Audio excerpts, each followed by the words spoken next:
सभापति महोदय, आदरणीय सभापति महोदय, मैं आपका बहुत धन्यवाद देना चाहता हूं कि बहुत ही महत्वपूर्ण और देश के लिए और बड़ी आबादी के लिए भारतीय जनता पार्टी की सरकार में एक और बिल आया है। क्योंकि मेरे से पूर्व में जो हमारे साथी बोले हैं वो माननीय सदस्य हमारे साथ नहीं, लेकिन मैं उनके बहुत सारी बातों से सहमत हूं। और अध्यक्ष महोदय, मैं देख रहा हूं जो एक्स कांग्रेस वाले हैं वो ज्यादा बोल रहे हैं।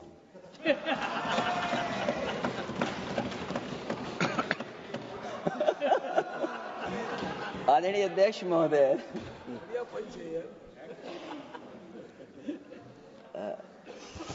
अध्यक्ष महोदय, जो आज बिल पेश हुआ है, मैं हिंदी और अंग्रेजी को जो कुछ समझ सकता हूं वो यही मैं कह सकता हूं कि माननीय मंत्री जी ने ये कहा कि ये उम्मीद है। ये उम्मीद कैसे बना है, अंग्रेजी में भी मुझे समझ में नहीं आ रहा कि उम्मीद है ये, हिंदी में भी समझ में नहीं आ रहा कि ये उम्मीद है। यूनिफाइड वक्फ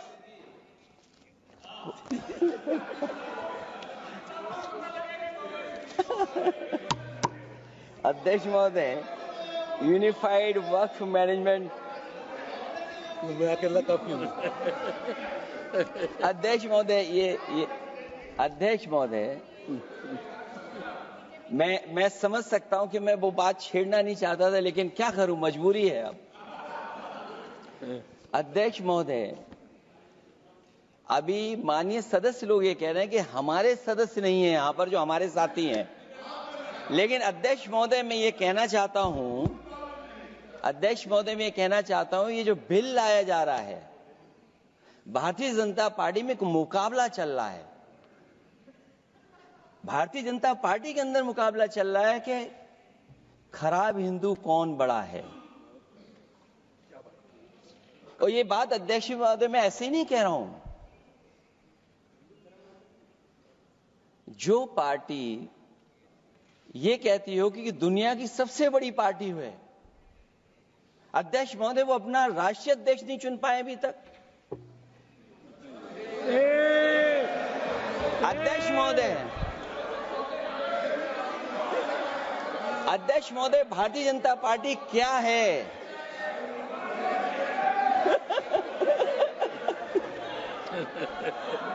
जी, मैं अखिलेश जी ने बहुत हंसते हंसते कहा है, इसको हंसते हंसते जवाब देना। इस सामने जितनी पार्टियां हैं उनका राष्ट्रीय अध्यक्ष उन 5 लोगों को ही चुनना है परिवार के। हमें माननीय अध्यक्ष जी करोड़ों सदस्यों में से 12-13 करोड़ सदस्य प्रक्रिया कर कर चुनना है तो देर लगती है। आपके यहां जरा भी देर नहीं लगेगी। मैं कह देता हूं अभी 25 साल तक आप अध्यक्ष हो जाओ, नहीं बदल सकता।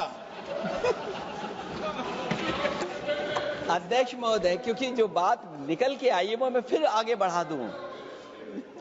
अध्यक्ष महोदय, जो बात सोशल मीडिया या और जगह गुपचुप हो रही है, कहीं ऐसा तो नहीं था कि अभी कुछ दिन पहले यात्रा जो हुई है वो कहीं 75 वर्ष की एक्सटेंशन वाली यात्रा तो नहीं थी। अध्यक्ष महोदय, ये जो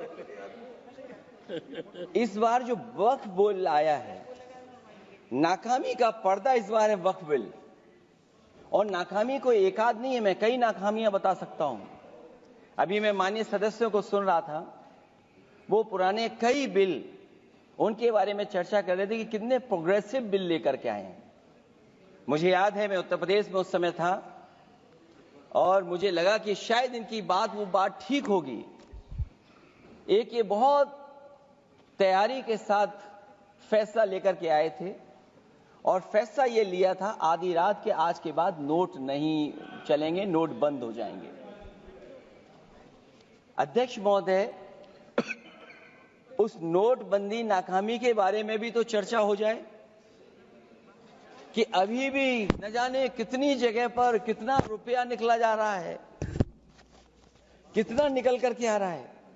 केवल नाकामी नोटबंदी की नहीं, नाकामी बेरोजगारी की भी है, नाकामी महंगाई की भी है, नाकामी किसान की आय दोगुनी नहीं कर पाए वो भी इनकी नाकामी है। मुझे याद है एक माननीय मंत्री जी पूरे देश की नदियों के बारे में बीओडी बता रहे थे, लेकिन माननीय मंत्री जी ये भूल गए कि उनके शहर में, उनके क्षेत्र की जो नदी है उसकी बीओडी क्या है। गंगा क्या साफ हो गई, यमुना क्या साफ हो गई, स्मार्ट सिटी क्या बन गई, क्या गोद लिए हुए गांव इन्होंने गोद से उतार दिए, उनकी क्या दुर्दशा है। इसलिए मैं कहना चाहता हूं, ये नाकामी का पर्दा इस बार वक्फ बिल बना है। और सबसे बड़ी बात तो यह है कि जिसके लिए फैसला होना है उसकी बात को अहमियत न देना भी नाइंसाफी है। अध्यक्ष महोदय, नाकामी केवल यहां तक नहीं है। और भारतीय जनता पार्टी क्या है, मैं केवल एक पुरानी घटना याद करता हूं। एक बार फैजाबाद अयोध्या में एक कार्यक्रम था, उसमें बड़ी तैयारी की गई थी और तैयारी के साथ कलाकार बंबई से बुलाए गए थे। हो सकता है वो सहमति दिल्ली से ना रही हो, केवल लखनऊ की सहमति से हो रहा हो कार्यक्रम। और जब कार्यक्रम की पूरी तैयारी हो गई, भगवान श्री राम बनकर के कोई आ गया, लक्ष्मण बनकर के कोई आ गया, मां सीता भी बनकर के कोई आ गया, और भगवान हनुमान भी बनकर के कोई आ गया। लेकिन जब लखनऊ से वो हेलीकॉप्टर उड़ा और अयोध्या पहुंचा तो सब लोग थे, लेकिन उसमें हनुमान नहीं थे। अध्यक्ष महोदय, मैं भारतीय जनता पार्टी के लोगों से कहूंगा कि जानकारी करिए कि आखिरकार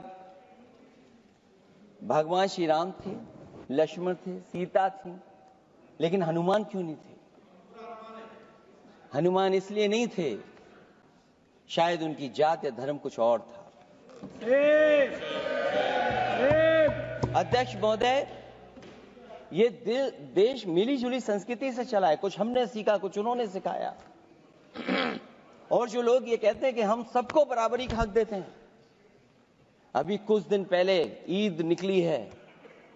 अध्यक्ष महोदय, वो परंपरा रही है, न केवल मैं जाता हूं बल्कि कोई दल का नेता ऐसा नहीं न जाता हो उस कार्यक्रम में शामिल होने। भारतीय जनता पार्टी के जो मुख्यमंत्री, उप मुख्यमंत्री, वो भी जाते हैं, उप मुख्यमंत्री, सभी धर्मों के नेता आते हैं। लेकिन पता नहीं इस बार क्या साजिश थी, षड्यंत्र था कि वहां पर कुछ पाबंदी लगी हुई थी। अगर किसी कारण पाबंदी लगी हुई थी तो बात समझ में आती है, लेकिन जब जानकारी हुई है, किसी को नहीं पता था कि पाबंदी क्यों लगी है कि आप नहीं जा सकते वहां पर कार्यक्रम में शामिल होने। क्या यही भारत है, यही संविधान हमें रास्ता दिखाता है? अध्यक्ष महोदय, मंत्री जी बताएं हमें, वो खुद भी माइनॉरिटी हैं, भगवान बुद्ध के रास्ते पे चलते हैं। भगवान बुद्ध का रास्ता दूसरा है। हम आपको अपना मानते हैं तब भी जब आप हमारे बहुत सारे ग्रंथों को नहीं मानते हैं, तब भी हम आपको अपना मानते हैं। आप हमारे पुराणों को नहीं मानते हैं, आप हमारे उपनिषदों को नहीं मानते हैं। लेकिन सोचिए, हम हिंदू वो लोग हैं जो आपको स्वीकार करते हैं और गले लगा करके चलते हैं। अब मैं दूसरे धर्म पे नहीं जाऊंगा, कोई नाराज हो सकता है। मैं दूसरे धर्म के बारे में नहीं जा सकता, मैं केवल यही बताता हूं। और मैं उत्तर प्रदेश में, अध्यक्ष जी, जहां से आता हूं, मैं अपमान नहीं कर रहा हूं, मैं सच बोल रहा हूं। और ये बिहार के चुनाव में जो आप कह रहे हैं कि महिलाओं को 2 मेंबर बना दिया, इस बार मैं भी देखूंगा आगे भारतीय जनता पार्टी कितनी महिला लोगों को टिकट देंगे वहां पर।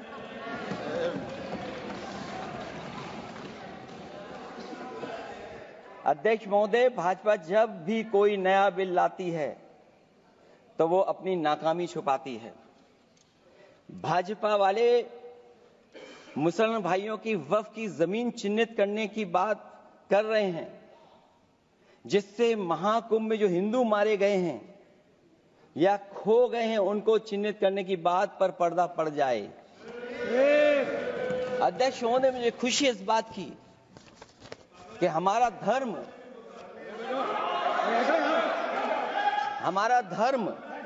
अध्यक्ष महोदय नहीं कुछ कहना चाहते हैं नहीं प्लीज, तुमको अलाउ नहीं किया। अध्यक्ष महोदय, कुंभ में आस्था सबकी है, कोई ऐसा नहीं जिसकी आस्था न हो। और कुंभ कोई पहली बार नहीं हो रहा था। ये भारतीय जनता पार्टी के लोगों ने ऐसा प्रचार किया कि 144 वर्षों के बाद पहली बार महाकुंभ होने जा रहा है और लोग निकल पड़े। सरकार ने कहा कि हमारी तैयारी 100 करोड़ की है। आप कहते टेक्नोलॉजी का हम इस्तेमाल करेंगे, जमीनों को हम मैपिंग कर करके डेटा एंड रिकॉर्ड ठीक करेंगे। अध्यक्ष महोदय, ये बताएं कि वो 30 लोग कौन थे, उनके नाम क्या थे जिनकी जान चली गई, न केवल जान जाने वालों की, बल्कि अध्यक्ष महोदय ये सरकार बताए कि जो लगभग 1000 हिंदू खो गए हैं, जो अभी तक नहीं मिले, जो अभी तक नहीं खोज पाए हैं, वो 1000 हिंदू की सूची कहां है? और फिर धर्म कारोबार की बात है, जो ये लोग अध्यक्ष महोदय, मैं कार सेवक वाली बात इसलिए नहीं छेड़ना चाहता हूं। अध्यक्ष महोदय, ये शायद माननीय सदस्य जानते नहीं कुछ सच्चाई नहीं जानते। अध्यक्ष महोदय, ये संविधान की वजह से, संविधान को बचाने के लिए, हिंदू एकता को बचाने के लिए कुछ फैसले लिए गए, लेकिन एफआईआर हम लोगों पे नहीं लिखी गई थी। एफआईआर उन पे लिखी गई थी जो बेचारे तैयार हो गए थे सुबह, लेकिन पता नहीं कहां से फोन आया था, कहा था कि अब तैयार तो हो गए हो लेकिन आप शिलान्यास में नहीं आ सकते। इसलिए बात को इधर से उधर नहीं में ले जाना चाहता। अखिलेश जी, जरा वक्त पे भी आ जाओ। अच्छा, वक्त पे आ रहा हूं। नहीं, वक्त पे अध्यक्ष इसलिए आ रहा हूं क्योंकि वक्त समझने के लिए भारतीय जनता पार्टी की सोच क्या है। और ये अध्यक्ष महोदय जब ये कह रहे हैं कि इससे कारोबार होगा, अध्यक्ष महोदय, धर्म की चीजों से कारोबार नहीं हो सकता। हमारे उत्तर प्रदेश के मुख्यमंत्री जी ने भी कहा कि कारोबार होगा। वो 30 की गिनती में उलझे हुए हैं, जैसे 30 मार खाए वो। उनसे पूछा कि जान कितनी गई, वो 30। उनसे पूछा कि कारोबार कितने का होगा, 30 गुणा 10,000 करोड़। सोचिए, कुंभ हमारा क्या कारोबार की जगह है? और फिर उसका कौन नापेगा, कैसे नालाएगा? और फिर हमारे माननीय मंत्री जी कह रहे हैं कि जमीन, चाहे वो रेलवे की हो, चाहे वो डिफेंस की हो, वो भारत की जमीन है। मैं भी स्वीकार करता हूं कि रेलवे की जमीन भी भारत की है, डिफेंस की भी जमीन भारत की है। क्या डिफेंस की जमीन नहीं बेची जा रही मंत्री जी? अध्यक्ष महोदय, क्या रेलवे की जमीनें नहीं बेची जा रही हैं? अध्यक्ष महोदय, केवल यहां तक नहीं, कितना हस्तक्षेप होता है। वक्फ भी भारत के, इसीलिए तो कहीं ना कहीं वक्फ की जमीन से, अध्यक्ष महोदय, माननीय मंत्री जी बताएं, और मुझे उम्मीद है कि जब जवाब देंगे तो बताएंगे कि वक्फ की जमीन से बड़ा मुद्दा वो जमीन है जिस पर चीन ने अपने गांव बसा लिए हैं, लेकिन कोई बाहरी खतरे पर सवाल बवाल न करे, इसलिए ये बिल लाया जा रहा है। और माननीय मंत्री जहां से आते हैं, जिस प्रदेश से आते हैं, कम से कम ये तो बताएंगे कि वहां कितने चीन ने गांव बसा लिए, घर बन गए हैं। अध्यक्ष महोदय, आपके माध्यम से सरकार गारंटी दे कि वक्फ की जमीन कभी भी किसी भी पैतरेबाजी से किसी और मकसद के लिए किसी और को नहीं दी जाएगी। वक्फ की वर्तमान व्यवस्था में चाहे 5 साल के धर्म पालन की पाबंदी की बात हो, या कलेक्टर से सर्वेक्षण के हस्तक्षेप की बात हो, या वक्फ परिषद या बोर्ड में बाहरियों को शामिल करने की बात हो, इन सब का उद्देश्य मुस्लिम भाइयों के सार्वजनिक अधिकार को छीनकर उनके महत्व और नियंत्रण को कम करना है। ट्रिब्यूनल के निर्णय को अंतिम न मानकर उच्च न्यायालय में लेकर जाने की अनुमति देना दरअसल जमीनी विवाद को लंबी न्यायिक प्रक्रिया में फंसाकर वक्फ भूमि पर कब्जों को बनाए रखने का रास्ता खोलेगा। सबसे बड़ी बात यह कि वक्फ बिल के पीछे की न तो नीति सही है न नीयत। ये देश के करोड़ों लोगों से उनके घर दुकान छीनने की भी साजिश है। भाजपा एक अलोकतांत्रिक पार्टी है। वो असहमति को अपनी शक्ति मानती है। जब देश के अधिकांश राजनीतिक दल वक्फ बिल के खिलाफ हैं, तो उसे लाने की जरूरत क्या है जो जिद क्यों कर रहे हैं सरकार।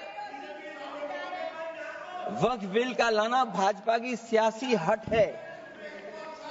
वक्फ बिल भाजपा की सांप्रदायिक राजनीति का नया रूप है।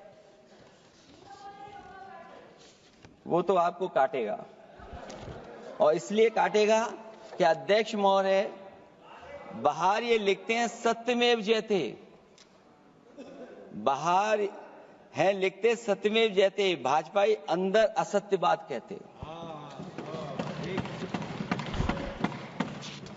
भाजपा वक्फ बिल लाकर अपने उन समर्थकों का तुष्टीकरण करना चाहती है जो भाजपा की आर्थिक नीति, महंगाई, बेरोजगारी, बेकारी और चौपट अर्थव्यवस्था से उसे छटक गए हैं। क्योंकि अध्यक्ष महोदय, जब से वोट में गिरावट आई है और खासकर उत्तर प्रदेश में भी, तब से भारतीय जनता पार्टी की कोशिश है कि अपना वोट कैसे संभाला जाए। ये वोट को संभालने के लिए बिल लाया गया है। भाजपा का लक्ष्य वक्फ की जमीनों पर है। इन जमीनों का नियंत्रण अपने हाथ में लेकर इन जमीनों को पिछले दरवाजे से अपने लोगों के हाथों में दे देना चाहती है। भाजपा चाहती है कि वक्फ बिल लाने से मुस्लिम समुदाय को लगे कि उन पर हक को मारा जा रहा है, वो उद्वेलित हों और भाजपा को ध्रुवीकरण की राजनीति करने का मौका मिल सके। क्योंकि अध्यक्ष महोदय, भाजपा का लक्ष्य यह है कि ध्रुवीकरण हो, क्योंकि वो जानते हैं कि ध्रुवीकरण जितना होगा उससे वो लाभ उठाने में आगे रहेंगे। तो ये वक्फ बिल जो लाया जा रहा है वो अपनी वोट बैंक को संभालने के लिए और समाज को बांट करके ध्रुवीकरण करके राजनीतिक लाभ लेने के लिए लाया जा रहा है। और अगर इसके लिए नहीं लाया होता तो पहले से जो जितने फैसले लिए सरकार ने, क्या उससे देश और प्रदेश में कोई बड़ा बदलाव आ गया है? अगर स्मार्ट सिटी का बात करें तो कितनी स्मार्ट सिटी बन गई है आपकी। आपके नोटबंदी की वजह से न जाने कितना रुपया कहां निकल रहा है, और डर तो ये लगता है कहीं भाजपा वाले दूसरों के पैसा रख करके न पकड़वा दें। वक्फ बिल के आने से पूरी दुनिया में एक गलत संदेश भी जाएगा। इससे देश की सेकुलर इमेज को बहुत धक्का लगेगा। वक्फ बिल भाजपा की नफरत की राजनीति का एक और अध्याय है। मैं अंत में कहना चाहता हूं कि अभी तो आपने साथी संभाल लिए हैं, एक साथी तो मुझे दिखाई नहीं दे रहा है, और हमारे जिनका हमने सम्मान किया हमें कहां ले गए आप,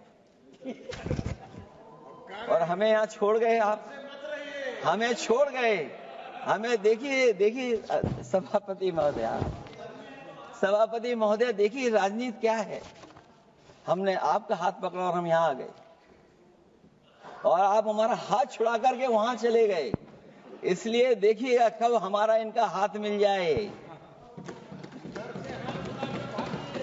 और मैं अध्यक्ष सभापति महोदय ये कहना चाहता हूं कि वक्फ बिल भाजपा के लिए वाटरलू साबित होगा, क्योंकि ऊपर से तो हाँ कह रहे हैं, लेकिन अंदर ही अंदर बहुत सारे साथी सहमत नहीं है। मैं अंत में इतना ही कहना चाहता हूं कि ये वक्फ बिल जो लेकर के आए हैं, कोई उम्मीद लेकर के नहीं आ रहा है। ये सोची समझी रणनीति का हिस्सा है, क्योंकि इनका जो वोट बिखर गया है, ये मुस्लिम में भी बंटवारा चाहते हैं। मुस्लिम इस्लाम धर्म में कहीं बंटवारा नजर नहीं आता है, लेकिन इनकी कोशिश है कि इस बिल के माध्यम से हम मुस्लिम भाईचारा में भी बंटवारा करते हैं। बंटवारा तो पीडीए करेगा। अभी देखिएगा सभापति महोदया, हमारे एक सदस्य कह रहे थे कि चुनाव बहुत अच्छा होता है, इनसे बेहतर किसने चुनाव देखा होगा? चलिए धन्यवाद। वोट ही नहीं डालने दिया। चलिए सभापति महोदया, मैं धन्यवाद देता हूं।